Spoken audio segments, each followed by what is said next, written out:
you ever wondered why some people can just close major deals effortlessly while other people struggle, even when they're equally skilled? Well, the difference often comes down to one quiet but very critical element, and that is self-trust. You see, self-trust isn't loud and it isn't flashy, but it is foundational.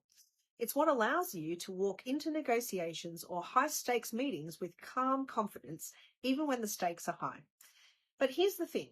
It's built over time through small actions consistently completed. And let me share an example with you. So recently I was coaching a leader who had achieved all their goals for the year. I know, yay.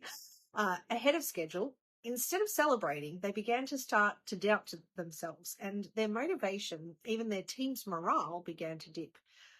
Why was this? Well, it's because they'd hit the ceiling. They'd lost sight of the next ambitious goal, and their self-trust started to falter. Through coaching, we were able to reconnect them with their why. We crafted new stretch goals and reignited their sense of direction.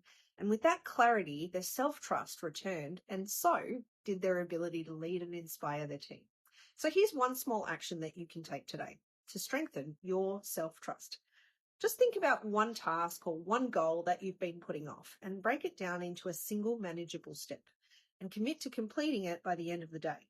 It's not really about perfection. It's actually about progress. Remember that self-trust is the foundation for every major success. When you start small and you stay consistent and watch how it transforms the way you lead and you close deals. And if this resonates with you, I'd love to hear about one small action or your small action that you're taking in the comments below.